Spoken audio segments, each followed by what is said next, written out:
Good evening, everyone. Welcome to Friday night.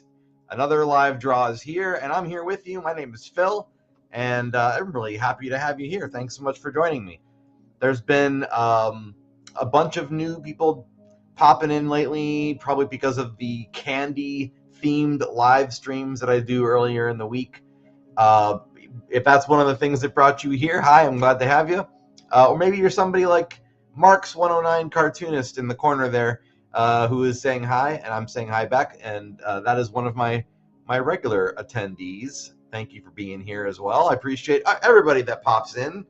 If you're new to the channel, here is the deal. I am an independent animator, specifically traditional animation on paper, and I've been working on a project since, well, it started kind of at the end of 2020, but the full-blown animation work started in about May of 23, and I'm still working on that project. I am past the halfway point, moving in towards the home stretch, and I work on it almost every single day, to be honest with you. And lately, I'm on the 50th scene, and my goal this month is to complete scene 50 as far as the rough pencil animation is concerned. And so that's what I do here on Friday night. I work on whatever scene is my current scene, and at some point during the hour, I switch my camera over this way and start drawing. And but the whole time I take questions from you guys, and it just kind of generally shoot the breeze with you. Christy is here. Happy Friday, driving to Houston. So excited to hang out with everyone online tonight. Well, you guys are here early, but I'm excited to have you here. It's hard to predict sometimes when people show up. I would say the majority, and you guys can back me up or you can challenge me on this. Maybe I'm wrong, but I feel like what tends to happen is at the end of the hour, like the last 10 minutes or so, that's when people start flocking into the room right as I'm about to finish things up. I also seem to get a little bit of a burst of people, maybe like 15 minutes in, I would say. It's kind of hard to predict, but if you feel like keeping track of that stuff at home, I'm always looking to hear what you guys think. So, okay, so what's been going on? Well, as I mentioned moments ago, I'm working on scene 50. I'm currently 57 drawings into this scene, and I'm predicting that I've got another 30 drawings to go, give or take, before I'm done with the scene. I've been working really hard on it this week. It's been I'm not gonna sugarcoat it for you guys. I always wonder, like, how much should I actually tell you guys? I know that with art, there's always like a bit of a mystique around artists. I think like, oh, how did they do this? And it's like this big question in people's minds. And so I'm always sort of curious as to, like, how much do I divulge? How much do I, but I can't help but be who I am. I can't help but be honest. And so I tend to provide way more information than probably anybody wants. So, but if you do have questions, or if you're curious about something, or you want some like clarification, or you just want to throw in your 2 cents, I guess, feel free to use the chat window for that. Even if you're watching this after it's live, feel free to chime in, and I'll always get back and react to and respond to your chats. So Mark says, I like the information. Okay, good. That's really good. Well, I'll give you a little bit of information then before I get started tonight. So, so the way I break down an animation scene, and if you're new to the term scene, in animation terms, a scene is kind of like a shot list. If you were to do live action filmmaking, they have a shot list, and that's basically like, if the camera is fixed in one area and shows a bit of information, and then the camera cuts and goes and shows something else, right? That is the end of that shot, because the camera cut and then pointed somewhere else. It's not, these aren't like hard and fast rules that people necessarily have to follow. it's more like this is the way it tends to go and the way that people, continue traditionally to do things. If you're working on your own project and you want to call it a shot list, then you can call it a shot list. Or if you want to call it something else, I mean, it's really whatever works for you. I will tell you that what's been pretty exciting and interesting to me is that I know there are, techniques and protocols and things that people have done in the animation industry for years. And I don't necessarily always like adhere to those things. I do try to respect them and see if I can incorporate techniques that people do. But there's some things that like I never learned and I never adopted into the way I do things. And I have been thinking like, okay, maybe if I do this again someday, maybe I want to go and learn some more of like the old school traditional ways of doing things. Maybe try to see if I want to incorporate that. Specifically, there's things called timing sheets. Now, I don't use timing sheets. I have looked into them, but it's something that I feel like I need a little bit more study time with to get familiar with. I never learned that process. A timing sheet is basically like a grid. Imagine like, I don't know, 5 to 7 columns, and then like, I don't know, like 30 rows. Okay. It kind of in my mind makes me think of like if you go play like putt golf and you keep track of your score. Kind of reminds me of one of those things.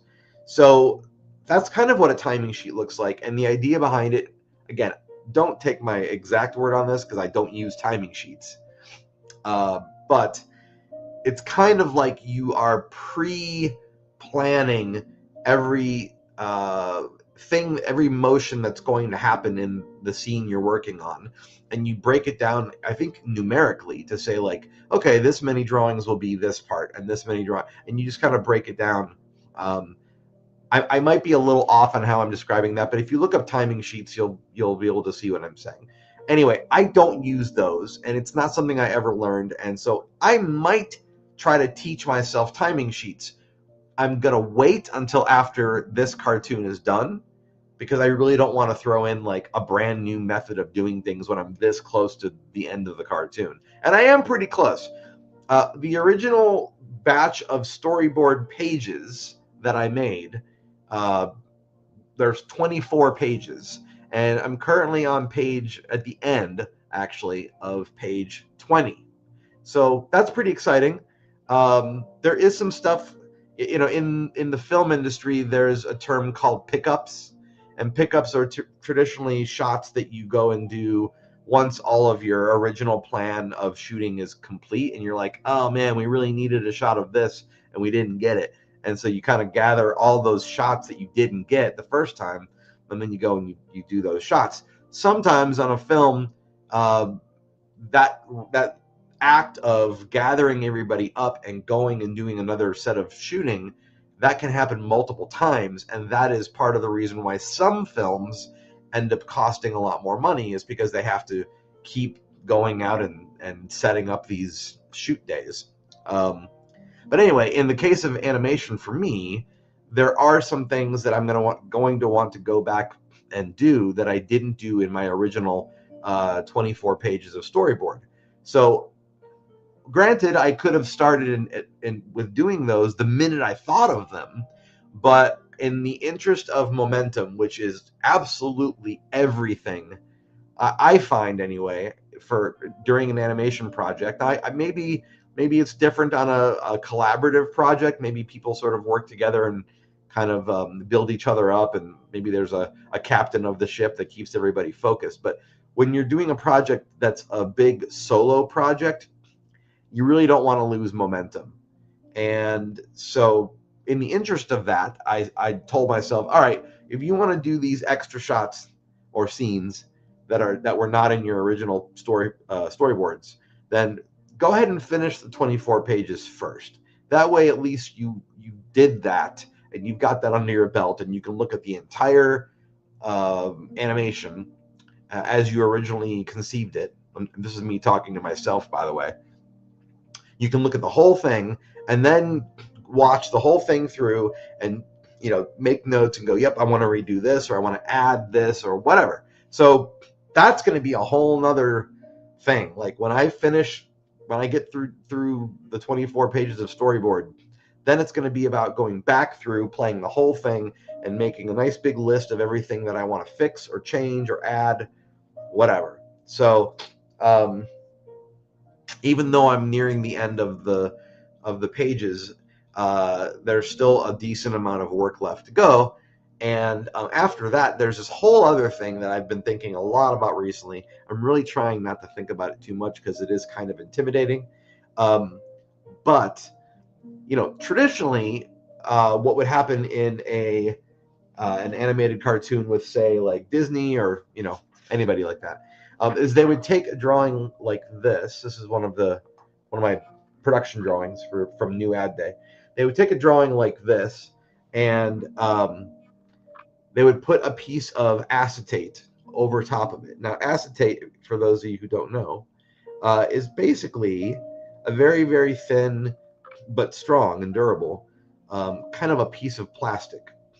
And it's a piece of plastic that is cut the same way as this paper, and it has the holes and everything right there.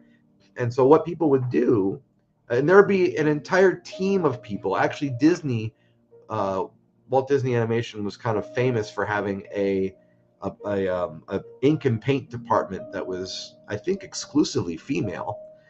So after all the animators and the assistant animators and all those folks finished making all the drawings, they would send these drawings to the ink and paint department. Hey, happy Friday LiveDraw to you, Samantha. Samantha is one of my channel members, so she gets a little extra special treatment. But thank you for being here, Samantha. So they would send these drawings to the ink and paint department, and the lovely ladies of the ink and paint department would then put the acetate over top of it, and they would use the hold on, let me just mute myself in this other window that I'm in. I didn't mean to do that. Okay, there we go. You could kind of hear me in picture. They would take this acetate, and they would put it over top, and then they would use this as like a paint by number guide, and they would fill these areas in with paint. And then if you like flipped it over when it was done, you would just have the character, and they would have, you know, their lines and all that good stuff, and it would be just pure color. You wouldn't have any of this drawing. So they had to match the drawing meticulously so that it looked like what the drawings were. But all the art was painted. So you'd have a clear piece of acetate that had like a painted character in the middle. And then they would take backgrounds that were paintings, and they would lay those backgrounds down, and then they would take the acetate that had the character painted on it, and they would lay it over top so that the character would appear to be standing in the background space that they created. And so they would, if there were other things, maybe you'd have some foreground. Maybe there was like a bush or a tree, you know, and that was sort of like closer to the camera, right? So they would layer all those things together, and then there would be this like giant camera, and then they would take a picture of all of those layers that were all squished together, and then they would take everything apart and set it all up for the next one. And that would be how they would make their films, would be by combining all these layers together. So I'm doing something similarly. The difference is I'm not painting on acetate. Okay, that's a major step that I'm not doing. Would it look really nice if I did? Yeah, sure, but I'd be working on this project like the rest of my life, basically. So that's one of the differences. The other difference is I'm not taking a giant camera and shooting at a bunch of layers of acetate. I'm taking my drawing, I'm scanning it into my computer, and then using a program, I'm layering in the computer. I'm not layering physically in real life, right? And then when all of my layers are lined up, excuse me, then I flatten all those layers, and I save that as one image. and then I take that image into my video software and I just import that in there and I plop that onto my timeline, and I decide how many frames do I want this image to appear on screen for. Typically, the answer to that is 2 frames, because I am animating at 12 frames per second. And if you take into consideration that film is 24 frames a second, if you have a picture on there for 2 frames, 24 divided by 2 is 12. So that's where you get 12 frames per second. That's where that comes from. Christy says, plus Samantha is just cool. Yes, Samantha is just cool. This is very true. I can attest to all this. I'm not sure anybody really wanted to know all of that, but I think it's super interesting. And so that is the kind of stuff that inspired me to do things my way. And the way I'm doing it is, it's like, I like to think of it as a nice little, blend of traditional plus technology. There are things I could do probably that would make it even, more blended. Like if I didn't want to draw on paper, then I would be drawing digitally. That would be a way to make it like completely digital. There are some positives to that. There's things that can come that are good from that. I do think you kind of lose a little bit of energy doing it that way. But one of the things you gain when you go digital is you don't have nearly as much cleanup to do. And I'm going to have a lot of cleanup to do. And I don't really fully understand how I'm going to do that yet. It is one of the things that kind of concerns me a little bit. When I think about how much cleanup I'm going to have, I get very uncomfortable and I sort of start to panic. So that's some of the stuff that I think about. Oh, Tiffany's here. Wow, I haven't seen Tiffany in a long time. Tiffany's over on Facebook. Hello. Thank you for being here on Facebook. And thank you to everybody else also for being here on YouTube. I do appreciate that. I do simulcast this live stream. YouTube is the main home, but I simulcast on 2 places on Facebook. One is my professional profile, and the other one is the Retail Sunshine Facebook page. You died? What do you mean you died? Are we talking with Tiffany's ghost? What is happening here? I hope you didn't die. That's awful. That's awful. Anyway, so one of the things I was talking with a good buddy of mine recently was, how will I transpose, what will likely be 3,000 drawings or more? How will I take all of that and clean them up and do it in a way that doesn't drive me insane? One of the things I can do is write a small script. It's a bit of code, and run that through the software, and that way I don't have to do the monotonous task of open file, change the settings to this, change the color to this, close the file. In other words, if I can bring everything into like a system of commands and not have to do it myself, I will probably do that, because that will save me a buttload of time. It'll allow me to focus on the, creating aspect of it, and not the, just click this thing 15,000 times and then, whatever. There's nothing creative about that part of the process. So I don't mind automating that. So I may end up doing that. And the plan is to have some kind of like rapid fire cleanup process, so I don't have to clean it up as much. The downside is, because of the way I'm doing these drawings, I don't know if they're ever going to get as clean as the comics. And I'm going to tell you right now, they probably won't.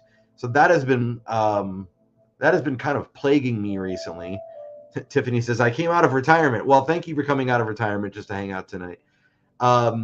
It's been on my mind a lot recently, because I believe in consistency, and I believe in having a style. But something that I decided when I started this cartoon was, maybe it was time to untighten my belt a little bit, proverbially, in regards to how I have things styled. and maybe I could change things and make them a little bit looser, and that would accommodate animation, but maybe it would sort of become the new style of Retail Sunshine.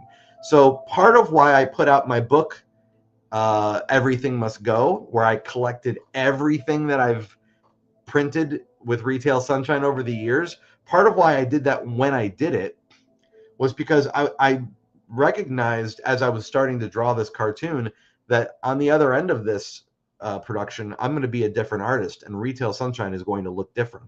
So I didn't want to put the book out after the cartoon was made, because I felt like they're not going to look like each other exactly. And as I stand here before you, or sit here before you today in October of 2025, I can tell you that, yeah, that's what's happening. The cartoon doesn't 100% resemble the comics. It's not like night and day, but there's enough things that are different, that it's different. And I'm also allowing myself to make changes to things that I used to tell myself, no, no, no, you must do it this way. You always color it this way. You always, whatever, all these things these rules that I established, because as an artist, we make rules for ourselves. And then I think what becomes interesting is then you start to play within those rules. You start to see, well, if I bend those rules a little bit, or, what if I break them entirely? But usually you don't want to do that, because if you're doing something within a structure, you want it to still feel like it's of that structure. So for years, I was sort of like, I established the ground rules for Retail Sunshine, and I would sort of push the boundaries every now and then and see where they were, and then push this way a little bit. But now with new ad day, I'm looking at all of the boundaries that I've set up, or most of them, maybe not all of them.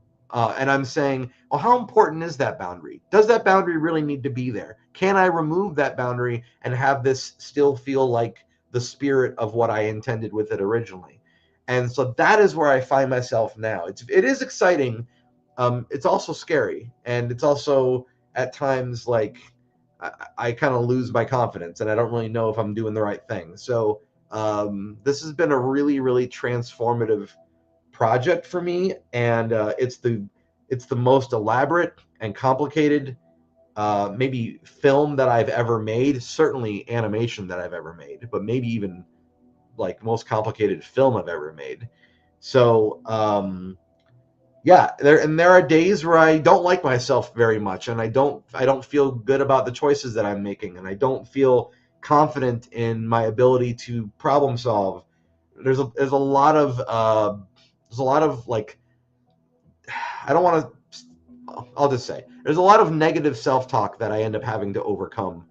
And like, I'll be sitting here for hours, and sometimes those hours involve procrastinating, and sometimes procrastinating is what I need to do in order to sort of like get my head wrapped around what I need to do next. Um, the mental side of creating, especially during a project like this, is maybe the most important part of it. Maybe more than, can I draw well, right? There's all these other things, and a lot of them are up here, believe it or not. Mark says, great book, by the way. Thank you, Mark. So I really appreciate that. Bayou Bomber says, good morrow, Phil. How goes your Friday? It goes, good morrow to you, Bayou. It goes very well. Thank you very much. I'm 57 drawings into scene 50. My goal is to finish this scene by the end of the month. I think that by the time next week gets here, I could very well be done with the scene, but if not, I will be probably at the tail end of it, that's what I'm predicting. So anyway, what am I doing tonight? Tonight I'm going to be doing some in-betweening. I just grabbed some frames that I want to kind of flesh out the movement and kind of make it feel gradual. When you want something to feel gradual and drawn out, you add more drawings in between. That's what in-betweens are. So if you want something to appear very quickly, if you want motion to happen quickly, then you do less frames. You could do like 2 or 3 frames, and that's a very rapid movement. But if you add, another 7 frames to that, then now it sort of seems like it's a more lengthy kind of a thing. Thank you, Bayou Bomber. I appreciate you for being here. So I am going to do a little bit of in-betweening tonight. I'm going to go a little bit easy on myself because I've been working really hard this week in trying to like determine the not the keyframe poses, but the breakdown shots. I was doing a lot of breakdown shots and maybe some key posing this week, but I did a little bit of everything. I did some in-betweens as well. So now tonight I'm going to focus on in-betweens. They're a little bit less difficult for me to think about because with an in-between, at least for me, I mean, assuming I'm doing it right, in-betweens, like you've already got your parameters of where you need to draw. When you're doing the breakdown shots and when you're doing the keyframes, especially keyframes, you are basically deciding. You're making a bunch of decisions. As I described it, I think last week, it's like if you were a stage play director and you had your actors, and your animated characters are your actors. And if you tell your actor, when you say this line, I want you to step right here on this X, and you put a piece of tape on the stage, and you say, I want you to make sure you hit your mark when you say this line. That is what keyframing is in animation. You are establishing where your character's mark is, and then the rest of the work you have to do after that is like fleshing out the rest of the scene, making it so that they get from point A to point B. That's the rest of it. So I do appreciate all of the steps in animating a scene. It depends on the day which step I like the best. Sometimes I like in-betweening the best because I can sort of turn my brain off a little bit and just kind of like listen to a podcast or some music. Other days, I don't like in-betweening because it feels very repetitive in a way that isn't very like engaging. So it just kind of depends on the day. But I can tell you that all of the stages are important, but they're all important for different reasons. So I've been talking a mile a minute tonight, and we're just going to go ahead and get this camera moved over and try to do some things, try to get some stuff going here. That is the goal. Let's turn my desk a bit that way, and let's do this too. And do this. All right. So we got we got frame 52 and frame 55, and what I'm going to do, I actually want to do a couple of in-betweens. I'm going to, well, yeah, I'll start with this one. So I'm going to have frame 52 first because I want to do an in-between that is a little bit closer to this pose than it is to this pose. And then when I'm done, I'm going to flip these two frames around, change the order, and I'll have this frame closer to me so that I can do a drawing that is a little bit more similar to this one.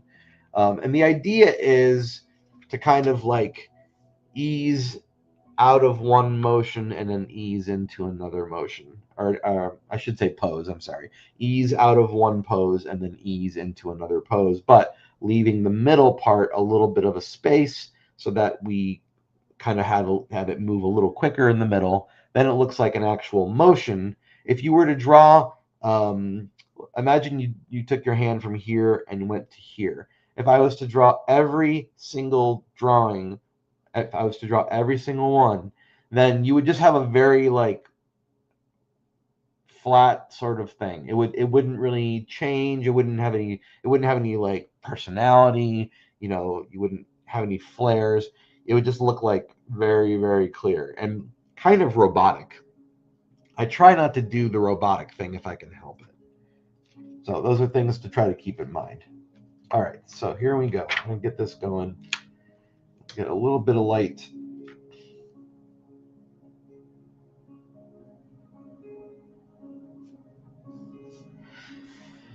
All right, now these drawings are already pretty close together, so there's not going to be a whole lot of variety between these frames.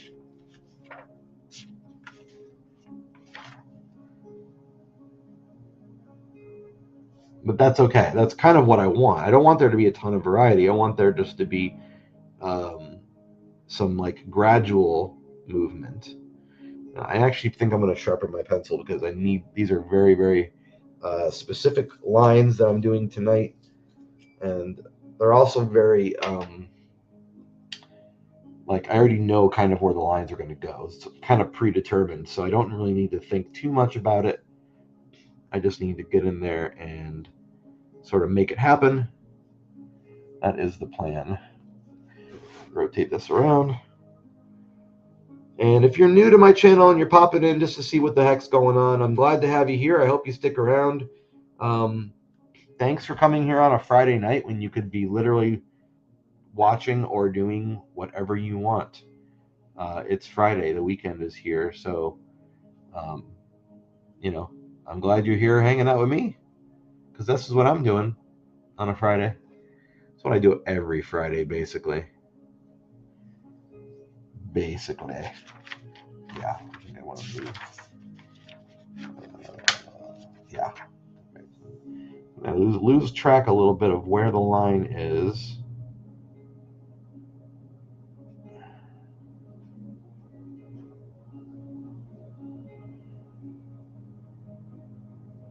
And the point is for it to be gradual. I don't want it to be a dramatic movement at all. That doesn't always happen. This particular scene, the reason why this is happening at this point is he's saying the word week, like this week, but he's saying it like week. He's saying it kind of, he's elongating the word. And so because he's elongating the word and kind of holding it out, then I don't want him moving quickly because it's the word slowed down. Therefore, I want his action to slow down. There is a method to the madness. I don't just randomly draw a bunch of pictures and then it suddenly turns into a cartoon. You do have to you have to plan out. You have to stage things. So that's what I do when I'm in the keyframe part of animation. Is I'm kind of standing in my room and I'm choreographing the scene. I'm like standing up and acting it out myself and saying, okay, do I feel like that looks good? Do I want to do that? Sometimes I even make a small video or I'll take a photo of myself for reference so that I can look at it and go, oh yeah, that looks good. Let me try that. Or no, that looks kind of stupid and I don't want to draw that. And then I don't. So the keyframe process I find takes me longer than I would like, but I think it's probably normal because that's the decision making time. That's when it's all about like, okay, whatever you decide now, you got to commit to that for the rest of the scene. I hope you like it.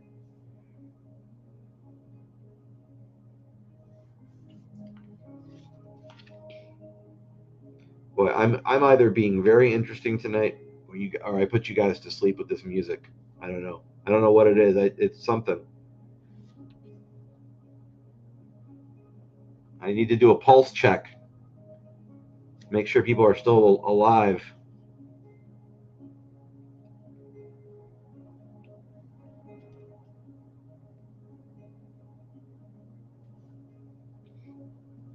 I might have sharpened my pencil too much. Now the lines are getting a little bit too skinny and unruly. All right, so let's see here.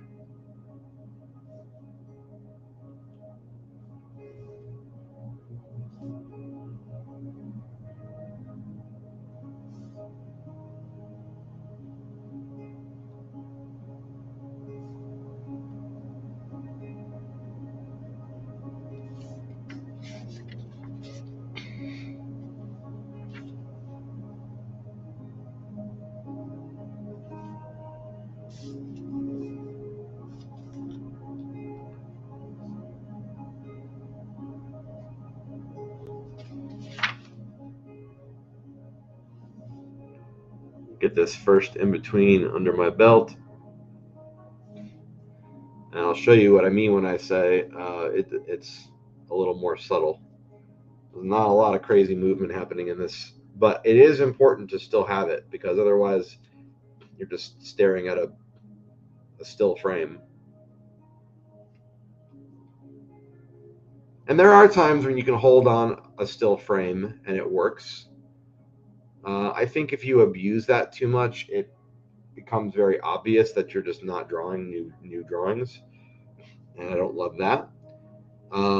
Could I have told this story in a way that was even less drawings and quicker? Yes, I could have. But I'm going for a specific look, and I want a specific kind of feeling to come from this, and I don't get that feeling personally when things don't have like nice movement. So for me, it's important to have enough animation to keep it interesting. Personally, that's how I look at it. Mark says, "Don't do the Kellen Quinn pulse check." I don't know what the Kellen Quinn pulse check is. You are probably a younger person, and I am definitely not a younger person, and so therefore I don't know the reference. But I am willing to learn if you're willing to teach me. So please, enlighten me. What is this thing that you want me to not do?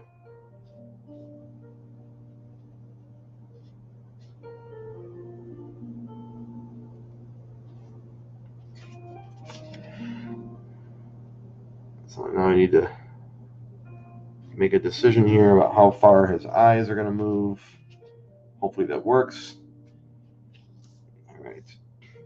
I feel like I'm saying that a lot. I feel like as I'm doing this process, I am saying to myself fairly often, hopefully this works. You can make an educated guess, but that is also still just a fancy guess. And so sometimes I feel like I'm doing a lot of fancy guesswork, which is okay. I do feel like over time, the guesswork has become less and less guess and more voice of experience, which is what I want.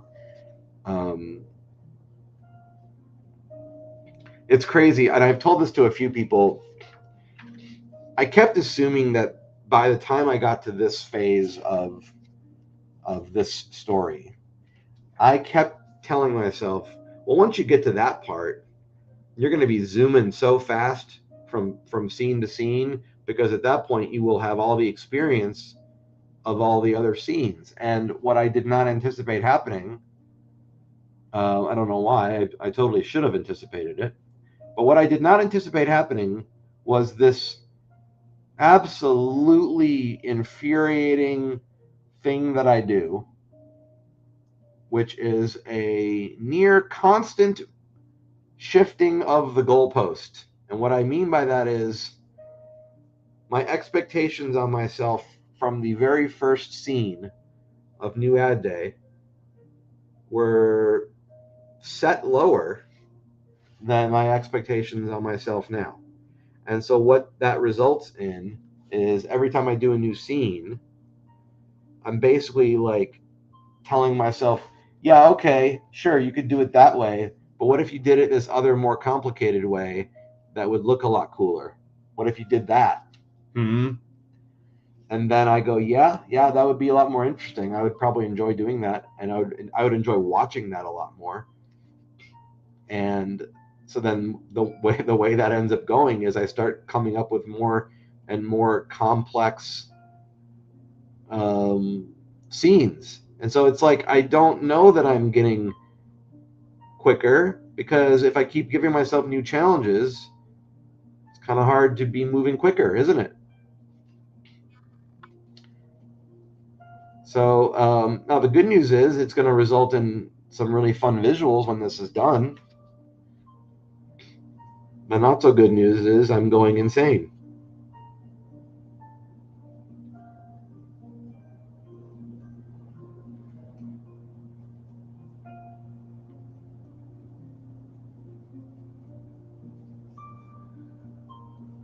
Mark says, well, I am really not sure what you want to know. I want to know who is Kellen Quinn. I don't know who that is.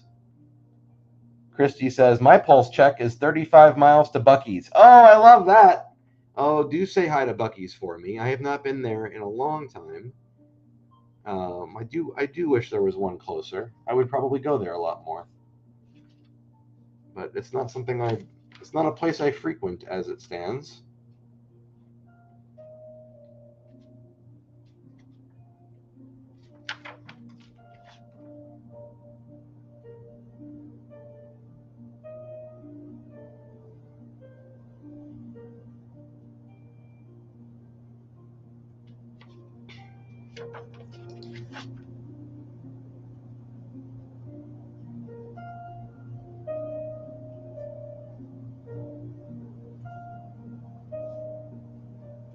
All right.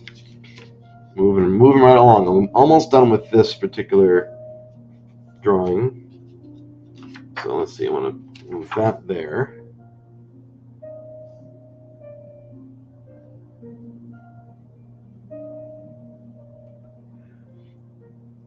Sometimes I wonder if I'll go back to bookmaking at any point. And the only book I can tell you for sure that I am planning to do is a behind the scenes making of book for new ad day. I definitely want to do that. It's going to be a lot of work because the plan is to release the cartoon and have the book also get released at the same time, which means probably what will end up happening is toward the end of working on this cartoon, I'll be dividing my time a bit between post-production work and bookmaking work. I'll probably be doing a little bit of both simultaneously. That sounds like a blast. A lot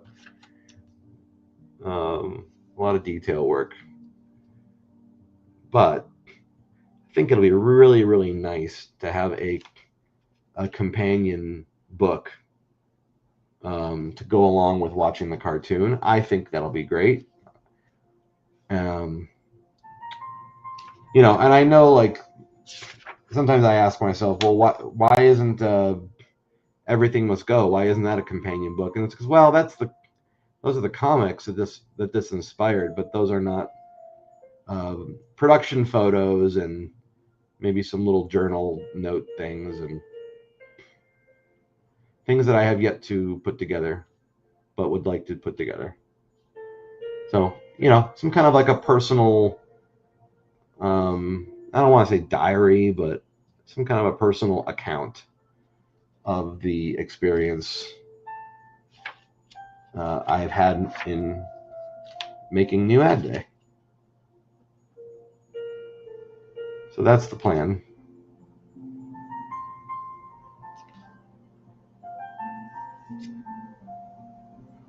All right, let me take a look at this without the light in my face. All right, so get that. Put that light on, different light on.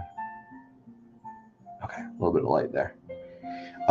So very, very minor movement. Now, if you look at his face, you can kind of see his mouth has a little bit of movement there. His mouth and his eyes. The rest of his body is barely moving. That's because they're not very far apart. But that is exactly what I wanted. I don't want there to be a lot of movement here, but I do want there to be some movement here, so he still appears to be, a living, breathing character. So I think I labeled that as 54, but really that should be 53. So I'm going to fix that right now. I labeled it before I decided what was going to be drawn. So that's 53. All right. So now I'm going to do one other one. I think, what time is it? Yeah, we got time for one more. And that's going to be the one where I flip these two drawings around because I want it to be more close to that. And I am going to keep this drawing in there also for reference. And then we're going to put this new piece of paper there. So I've got a stack of 4. Sometimes I go more than that. Sometimes I've got like 7 to 8 stacks of drawings. Mark says, well, Kellen Quinn is a singer from the grunge era, and there is a misheard lyric where it sounds like he says, can you check my pulse for me to see if I'm alive? But the pulse, oh, sounds like balls. Oh, okay. Well, I don't think I knew that, but thanks for that little bit of trivia. All right, so let's get this labeled, and I'll start in on this in-between for scene 50, drawing number 54. All right, and let's get this going. Here we go. Hey, if you're just popping in right now, hi, how you doing? Thanks for joining me, and thank you for proving my statement correct earlier this evening when I said people always come in to the end of the hour, not toward the beginning. I don't know why this happens. If you think you know why this happens, I would love to know. It's not a bad thing. I just don't fully understand it. Maybe it has to do with time zones and when people are, winding down for the night in their time zone. I don't really understand why, but it happened yet again tonight. I can just look up and see the counter. And hey, Nicole. Nicole says, sorry, late again. You don't have to apologize.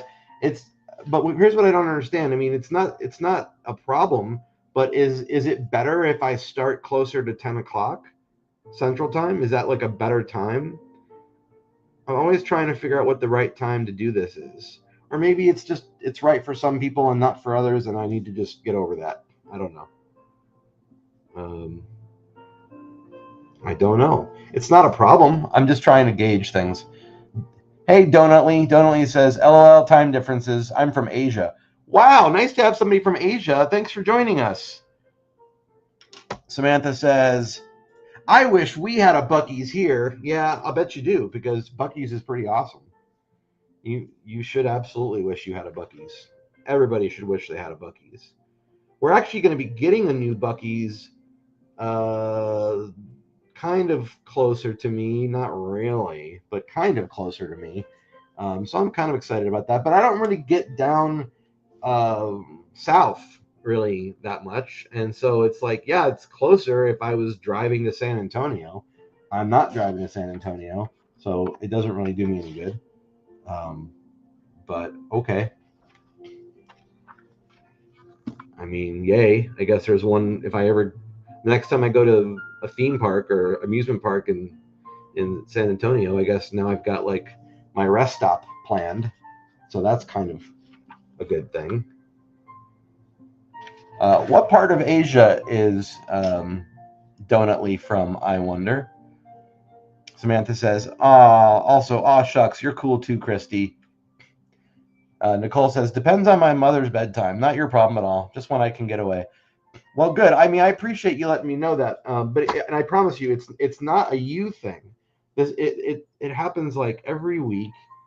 Whether it's like I get a group of people coming in, like really close to when I'm winding down, and it's okay. I want to try to be like sort of accommodating if I can. I want to be able to reach the largest audience as I can, so that it's convenient for you guys. I mean, if I showed up here at like noon, it'd be fine for me, but no one would want to come in because everyone's like doing the work thing or whatever, So I really shouldn't be doing that.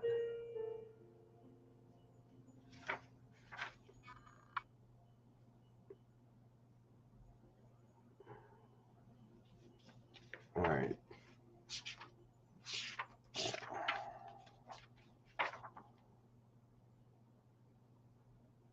Gosh, I almost wish I did not put that other drawing behind, actually, now that I think about it. I might want to remove that. It's sort of, drawing 53 is sort of throwing me off. So let's remove that real quick.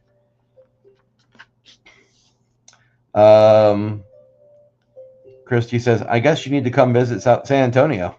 We stop on every soccer trip between San Antonio and Austin, Dallas, and Houston. All right. Well, maybe I'll have to do that. Donutly says, I'm from Southeast Asia. Haha, it's 10 a.m. here. Whoa, 10 a.m. What do you got planned today? Are you having some breakfast soon? Southeast Asia. I have a pen pal that lives in the Philippines. Or no, I'm sorry, not the Philippines. Lives in Indonesia. I have a pen pal.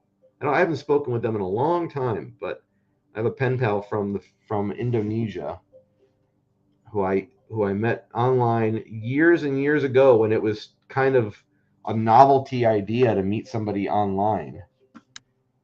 Like, oh, you're going to talk to a person from across the world? Aren't you worried or whatever? People didn't really think about it the way they do now. And now it's just like, oh, okay, you're just like a longer plane ride away. But um, yeah, let's see if I can get this going. Now, a lot of animation studios in the 80s moved their animation services, or I should say, they farmed them out overseas to Korea, and before that, I would say Japan, and at some point China. But I think the stuff that came out of Korea was like really good. I think to this day there's still stuff being sent to Korea for animation services. Um, so for all those people that grew up in the States and felt like I really want to be an animator, yeah, well, once they realized it was less expensive to send that stuff overseas, that's exactly what they did. Um, the stuff that gets done here is kind of like the beginning level stuff. Like if you're a showrunner, well, the showrunner is going to be here. And if you are, a voice actor, the voice actor is going to be here. If you're original story concept and character design stuff, I think all that stuff's still done here. Storyboards, I believe that all is done here. But animation services at large is not done here.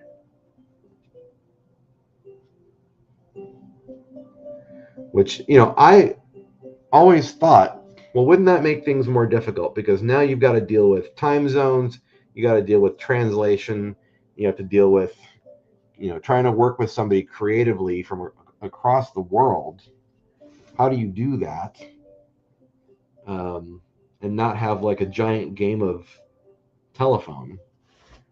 For those of you who don't know what that means, a game of telephone refers to one person saying something, and then because it gets lost in translation or it gets repeated by a bunch of people the wrong way, then the original intention behind the statement is lost. That is what a game of telephone means.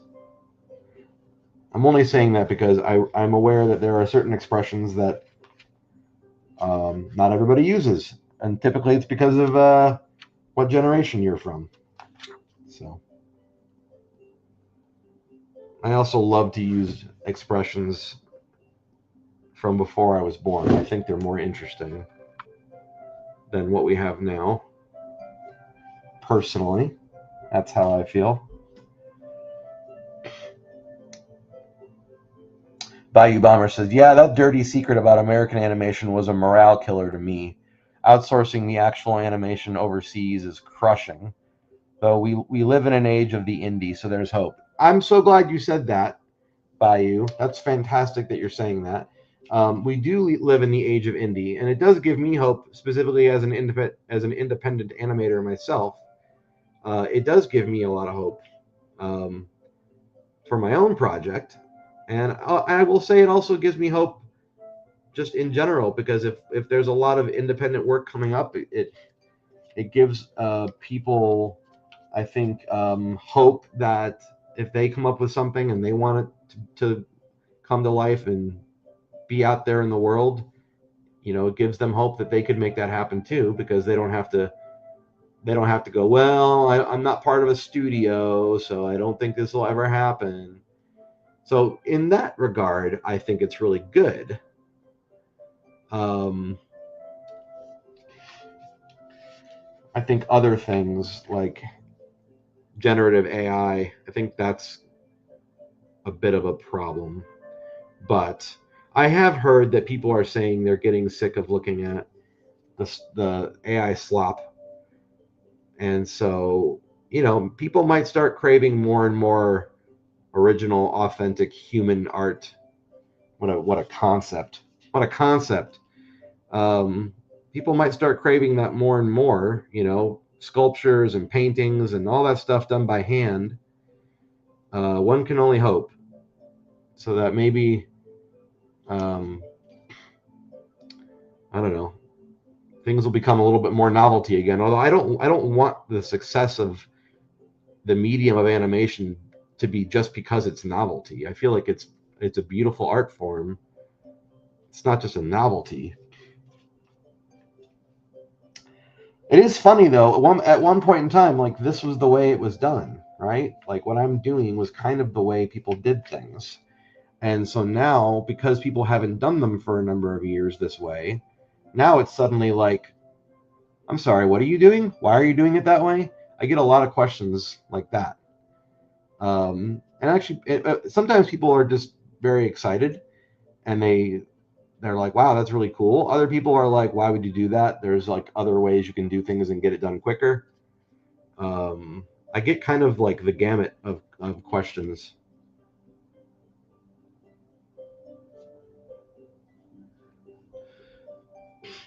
You have to ask yourself what you want. If what you want is if you think whatever story that you've got in your head is just so gosh darn important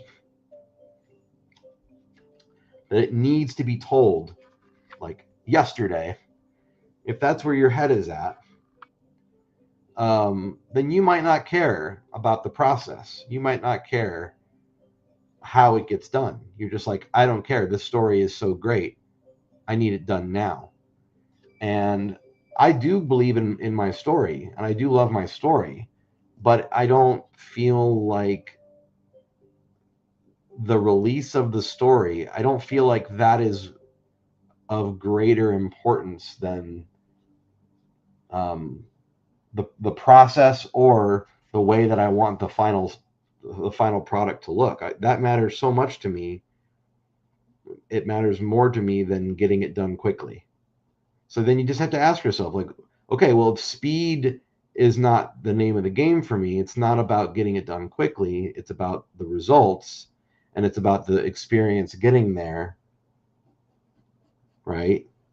If that's where it is, then that's where you put your energy, and you suddenly don't have as much concern around it taking a gajillion years, because you're like, yeah, it is going to take a gajillion years, and I know that.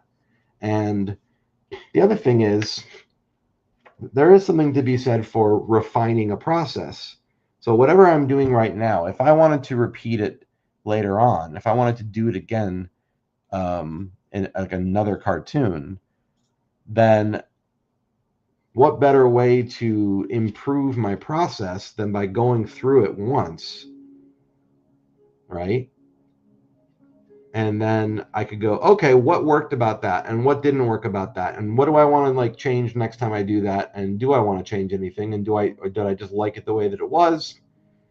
um, it becomes all of that, and if you don't have that experience under your belt, it's kind of harder to answer those questions. So in many ways, even though Retail Sunshine is not new, I've been making this series since 2008. No, I'm not exaggerating.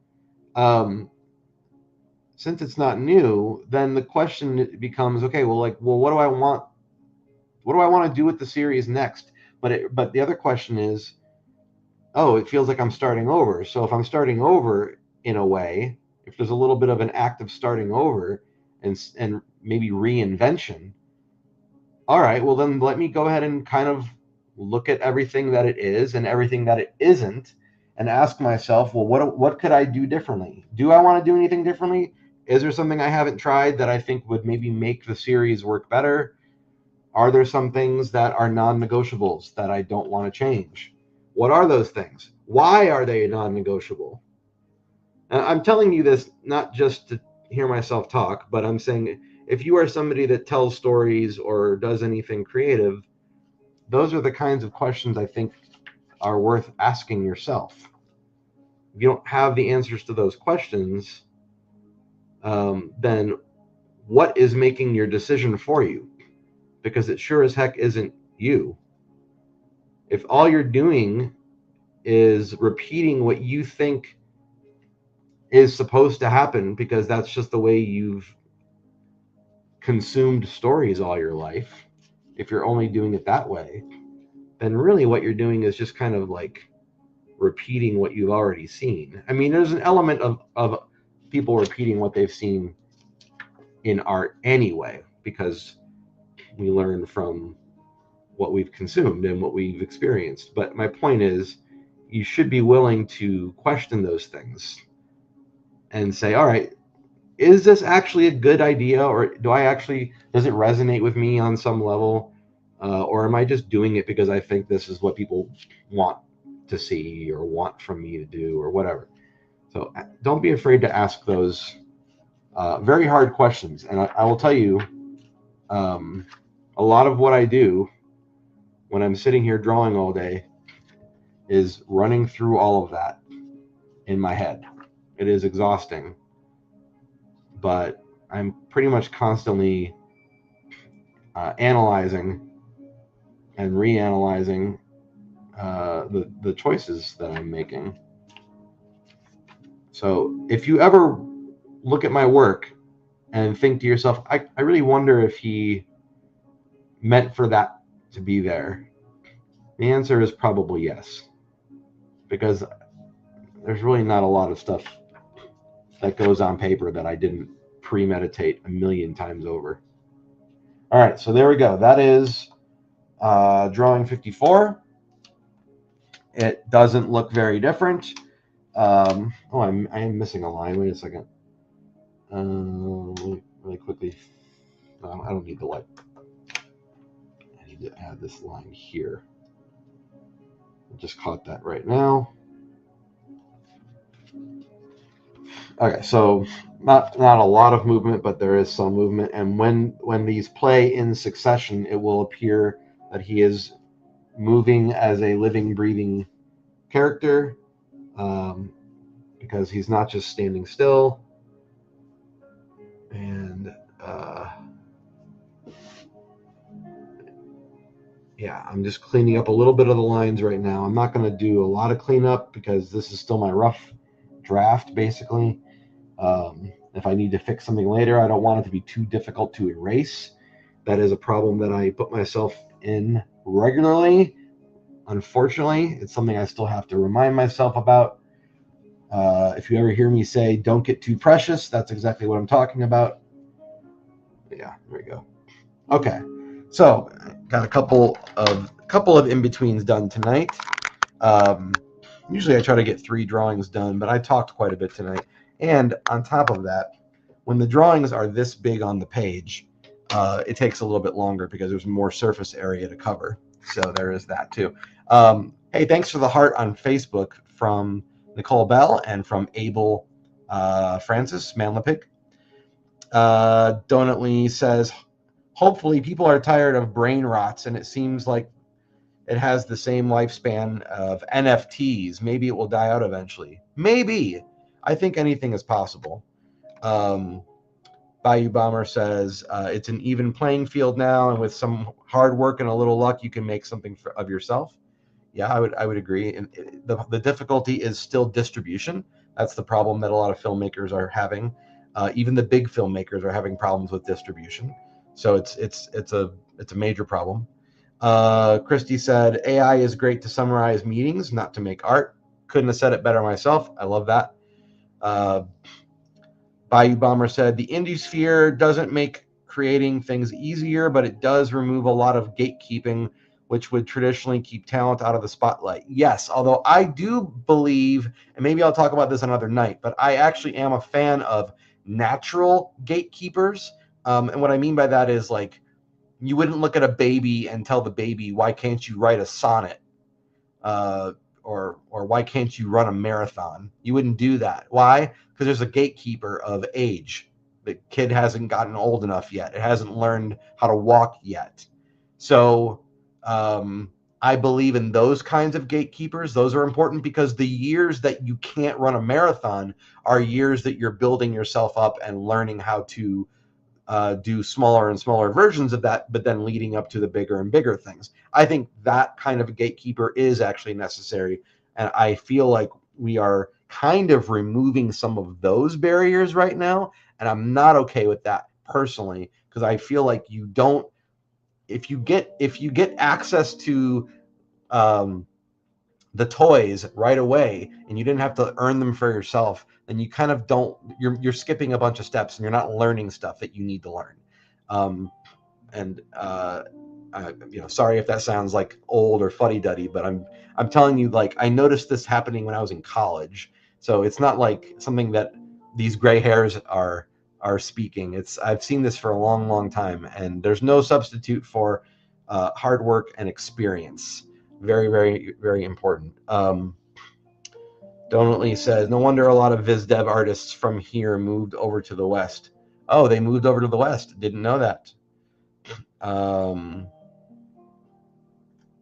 Let's see. Donatly said, those are some really useful advice as someone going through thesis film. Oh, I'm glad that you're finding what I'm saying useful. Thank you. This channel is a jackpot. Thank you so much. Well, that's really kind of you, Donatly. Thank you for being here and for saying the kind things. I have noticed that I tend to bring in animation and art students, and I love that. I hope more art students come and hang out here. I think we could have some really great conversations. So, I did learn recently that I think YouTube just started the ability to have a video course. Like, I could set up a course, and the minute I read that, I was like, ooh, that's an interesting concept. Maybe I will want to make my own course. I don't know that I feel like I would say everything that needed to be said, but I suppose I could try and see how people like it. Oh, thank you for sharing this channel with your friends. Thank you, Donatly. Bayou says, I agree. The gatekeeping system has been torn down entirely, but humans are hierarchical creatures. A new system will be built again in time. That is a really, really interesting observation, Bayou Bomber. I like what you're saying about humans being hierarchical and that we kind of can't help ourselves but do that.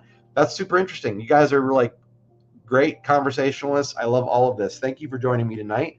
I'll be back here next week, probably Monday or Tuesday. I'll be doing another candy live. If you like my candy live streams, the only way to know when they happen is to be subscribed and turn on notifications, because I don't know when they happen. I just kind of decide to do them in the moment.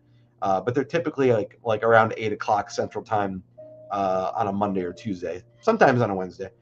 But I've got some really good sour candy that I'm going to be opening up and trying live on camera. I'm hoping to see you guys there. And thanks so much for being here, guys. Mark says good night. Good night. Good night. Appreciate you guys being here. Thank you so much. And have a wonderful weekend, everybody. I really appreciate you being here.